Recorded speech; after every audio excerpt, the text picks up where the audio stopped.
할렐루야. 오늘은 12월 16일 화요일입니다. 오늘도 정심의 예배를 통해 경건의 일상을 살아가시는 우리 큰믿음 유신교회 성도님들을 사랑하고 축복합니다. 다 함께 사도신경으로 우리의 신앙을 고백하며 하나님 앞에 나아가겠습니다. 전능하사 천지를 만드신 하나님 아버지를 내가 믿사오며 그 외아들 우리 주 예수 그리스도를 믿사오니 이는 성령으로 잉태하사 동정녀 마리아에게 나시고 본디오 빌라도에게 고난을 받으사 십자가에 못 박혀 죽으시고 장사한 지 사흘 만에 죽은 자 가운데서 다시 살아나시며 하늘에 오르사 전능하신 하나님 우편에 앉아 계시다가 저리로서 산자와 죽은 자를 심판하러 오시리라. 성령을 믿사오며 거룩한 공회와 성도가 서로 교통하는 것과 죄를 사하여 주시는 것과 몸이 다시 사는 것과 영원히 사는 것을 믿사옵나이다. 아멘. 다 함께 찬송가 267장 찬양하시겠습니다.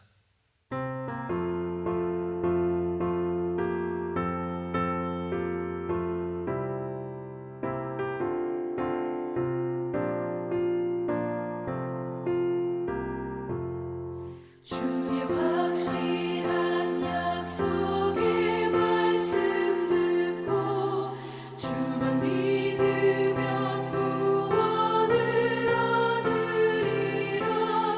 할렐루야 할렐루야. 내가 예수를 믿어 그의 흘리신 피로 내 죄 씻었네. 할렐루야 할렐루야.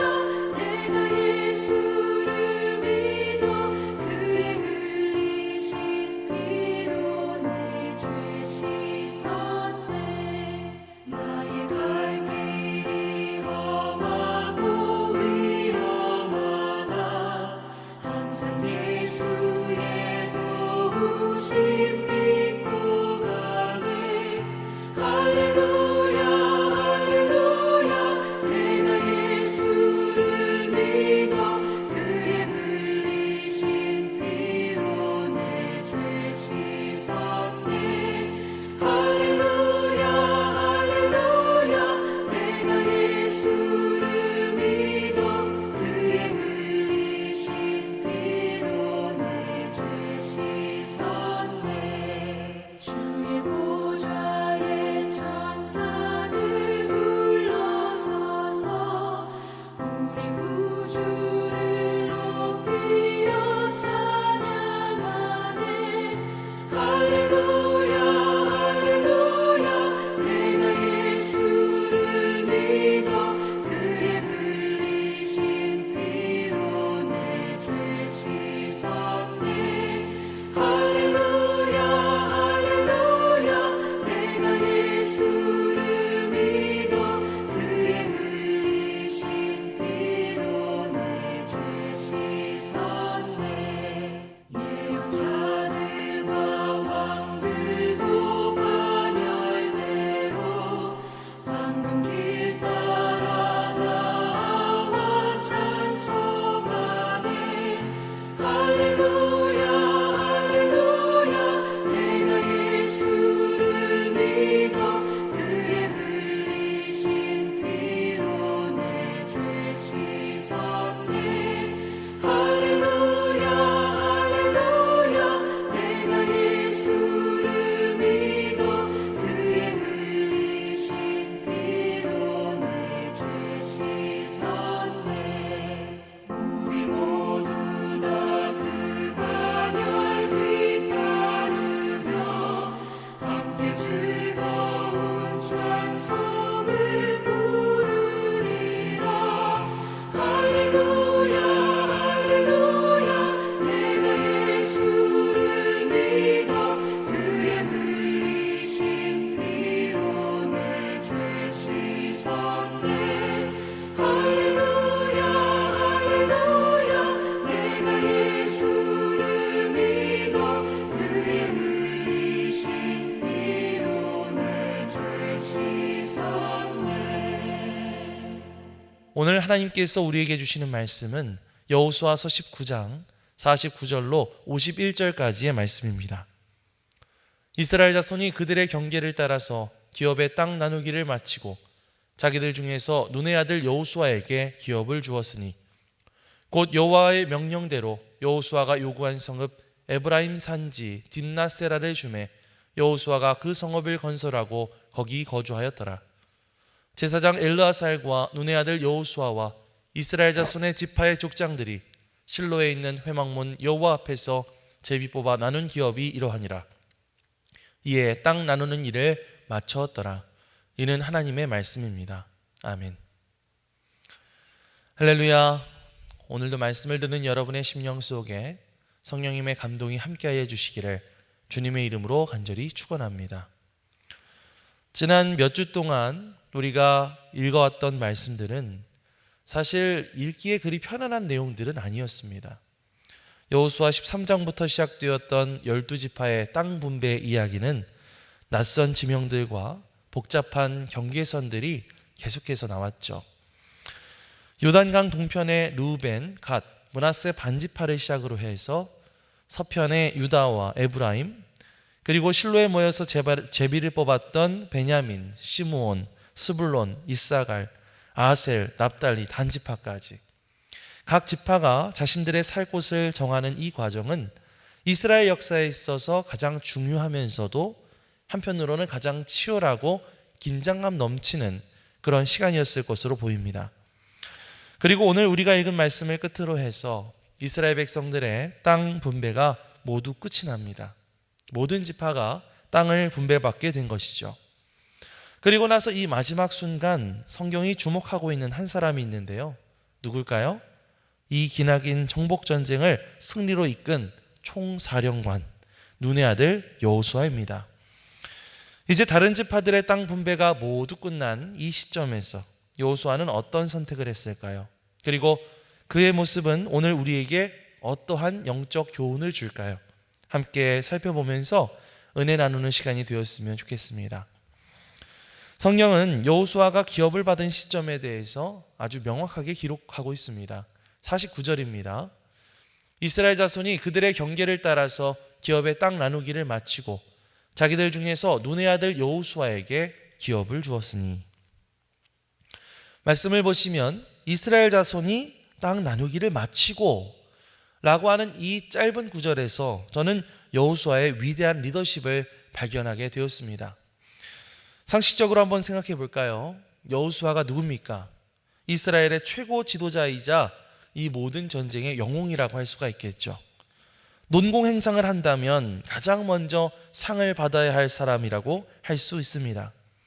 갈렙이 헤브론 땅을 요구했던 것처럼 여호수아도 이 땅 분배가 시작되었을 때 가장 좋은 땅을 가장 먼저 선점할 수 있는 그런 권한과 힘이 있었습니다. 자, 그런데 여호수아는 그렇게 하지 않았다는 것입니다. 그는 르우벤 지파에서부터 시작해서 마지막 단 지파에 이르기까지 모든 백성들이 자기 몫을 다 챙길 때까지 묵묵히 기다렸습니다. 혹시라도 땅을 받지 못해서 억울한 지파가 생기지 않도록 리더로서 끝까지 분배의 과정을 책임지고 지켜보았다는 것이죠. 이건요, 마치 이런 겁니다.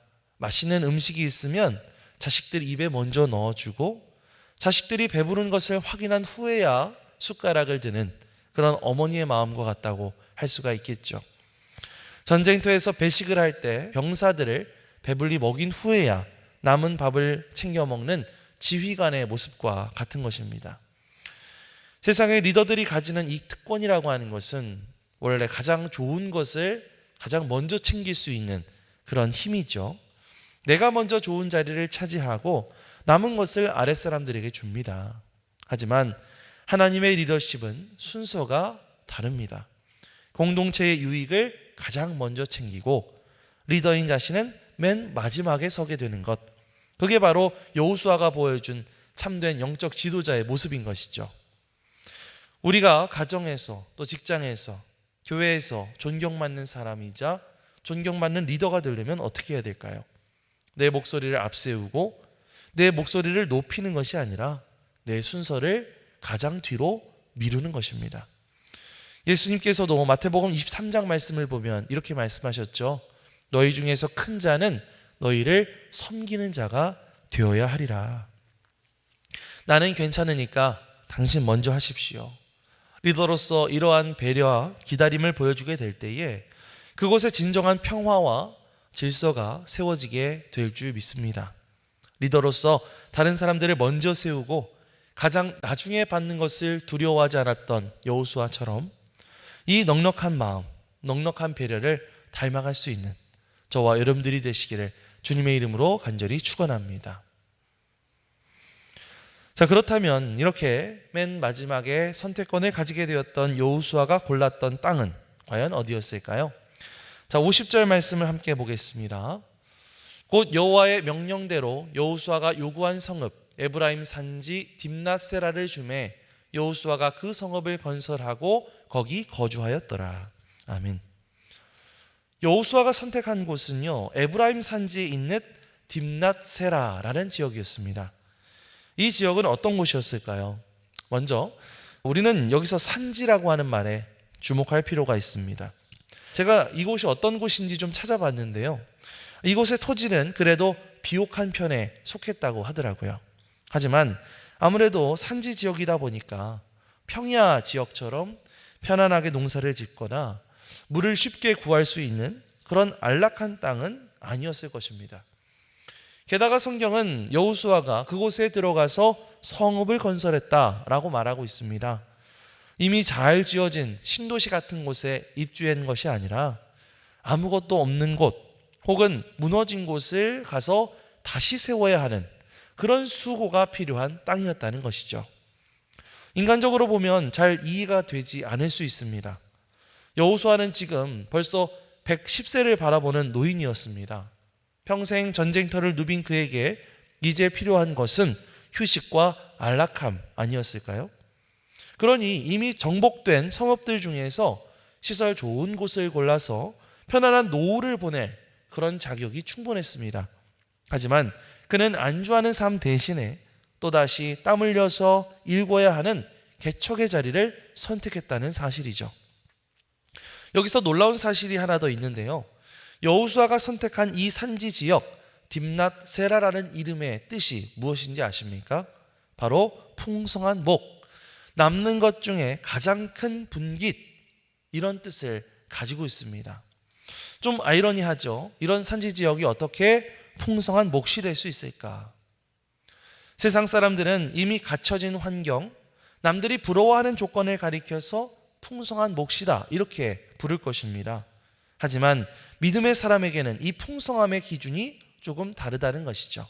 그 풍성함은 곧 하나님이 주신 땅에 나의 땀과 헌신이 더해질 때 만들어진다는 사실입니다.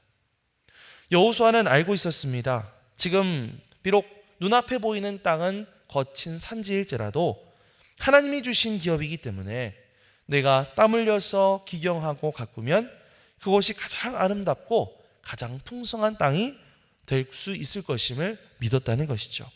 그래서 그는 거친 산지를 피하지 않았습니다.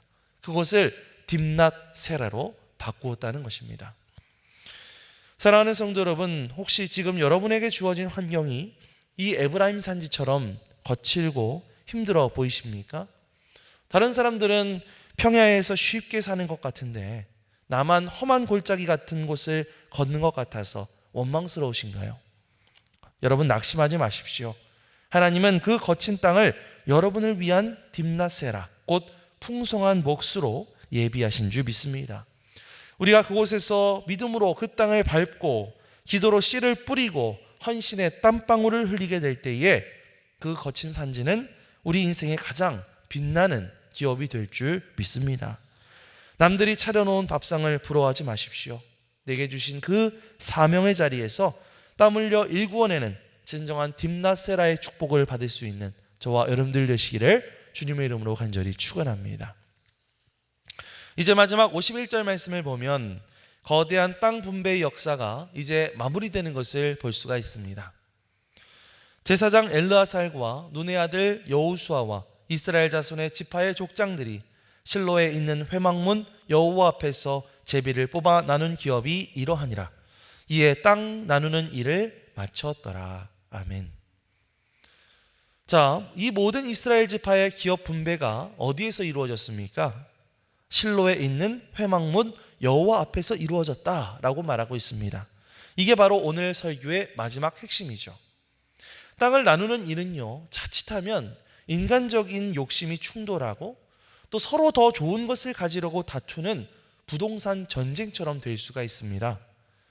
하지만 여호수아와 이스라엘 백성들은 이 일을 시장 바닥이나 회의실에서 진행한 것이 아니었다는 것이죠. 어디에서요? 실로의 회막문에서, 즉 하나님의 임재가 있는 성소 앞에서, 다시 말하면 여호와 하나님 앞에서 이 모든 일을 마쳤다라는 것입니다. 이것은 무엇을 말하는 걸까요? 이스라엘 지파의 땅 분배는요, 단순한 행정 업무나 계약이 아니었다는 것입니다. 그들에게 땅을 나누는 과정은 하나님께서 주신 은혜를 확인하는 예배이자 하나님의 주권을 인정하는 신앙 고백이었다는 사실이죠. 사랑하는 성도 여러분, 시작도 중요하지만요, 끝이 좋아야 진짜 좋은 것입니다. 아무리 과정이 화려해도 그 끝이 어떤 인간적인 자랑이나 다툼이나 섭섭함으로 끝난다면 그것은 실패한 거라고 말할 수가 있겠죠. 하지만 과정이 힘들었다 하더라도 그 마무리가 여호와 앞에서 이루어진다면 그것은 거룩한 성취가 되는 것입니다. 어느덧 우리는 2025년의 끝자락을 향해서 달려가고 있습니다. 한 해 동안 여러분은 무엇을 위해서 달려오셨습니까? 그리고 여러분의 삶은 지금 어디에 서 있습니까? 우리의 모든 수고와 노력 그리고 사역의 마침표는 사람이 아니라 하나님 앞에서 찍어야 할 줄 믿습니다. 사람의 인정이나 세상의 보상만을 바라는 것이 아니라 바로 하나님 앞에서 주님, 이 모든 것을 주님이 하셨습니다, 이렇게 고백하면서 예배로 마치는 삶, 그것이 바로 성도의 가장 아름다운 마무리인 줄 믿습니다. 이제 말씀을 좀 정리하고자 합니다. 오늘 우리는 땅 분배의 마지막 현장에서 홀로 남은 여호수아를 만났습니다. 여호수아는 가장 높은 자리에 있었지만 가장 나중에 자신의 몫을 받았고, 가장 편한 길을 갈 수 있는 사람이었지만 가장 거친 땅을 선택했습니다. 그리고 그 모든 과정을 하나님 앞에서 완성했죠. 이러한 여호수아의 모습 속에서 우리는 우리의 주님 되시는 예수 그리스도를 발견하게 됩니다. 하나님의 아들이라고 하는 가장 높은 특권을 버리시고 이 땅 가장 낮은 곳으로 오셔서 십자가라고 하는 가장 험한 딥낫 세라를 선택하신 예수님, 그분의 희생과 나중되심이 있었기 때문에 오늘 저와 여러분들이 천국이라는 가장 풍성한 기업을 얻게 되는 줄 믿습니다. 우리도 이 길을 따라가기 원합니다. 특권을 내려놓고 다른 이들을 세워주는 넉넉한 마음으로, 또 편안함보다는 사명의 자리를 선택하는 개척자의 정신으로, 또 모든 삶의 끝을 하나님 앞에 영광 돌리는 예배자의 자세로 살아가게 되시기를 주님의 이름으로 축복합니다. 그래서 먼 훗날 우리가 하나님 앞에 서게 되었을 때, 사랑하는 종아, 네가 척박한 땅을 딥나세라로 풍성한 몫으로 바꾸었구나, 참 잘했다, 칭찬받을 수 있는 저와 여러분들 되시기를 주님의 이름으로 간절히 축원합니다. 아멘. 기도하겠습니다. 사랑과 은혜가 풍성하신 하나님, 감사를 드립니다. 여호수아서 19장 말씀을 통해서 이제 길고 긴 모든 이스라엘 지파의 땅 분배가 마무리되는 모습을 함께 살펴보았습니다. 그리고 그 중심에 여호수아가 있었던 것을 보게 됩니다. 우리가 여호수아의 모습을 본받아서 진정한 리더로서 우리의 가질 것을 주장하지 않고 우리가 가장 마지막에 설 수 있는 본보기가 되게 하여 주옵소서. 또한 우리가 이 여호수아의 모습처럼 편안한 길보다는 땀 흘려서 일구는 그 길을 선택하게 하시고, 그렇게 딥나세라를 가장 풍성한 몫으로 바꾸는 그런 하나님의 놀라운 역사를 경험할 수 있도록 인도하여 주옵소서. 우리가 그리하여서 정말 훗날 하나님 앞에 정말 칭찬받을 수 있는 하나님의 일꾼으로서, 하나님의 종으로서 세워질 수 있는 우리 큰 믿음 유신교회 모든 성도들 되게 하여 주옵소서. 감사드리며 이 모든 말씀 우리 주 예수 그리스도의 이름으로 기도드리옵나이다. 아멘. 하늘에 계신 우리 아버지여, 이름이 거룩히 여김을 받으시오며 나라가 임하시오며 뜻이 하늘에서 이루어진 것 같이 땅에서도 이루어지이다. 오늘 우리에게 일용할 양식을 주시옵고 우리가 우리에게 죄 지은 자를 사하여 준 것 같이 우리 죄를 사하여 주시옵고 우리를 시험에 들게 하지 마시옵고 다만 악에서 구하시옵소서. 나라와 권세와 영광이 아버지께 영원히 있사옵나이다. 아멘.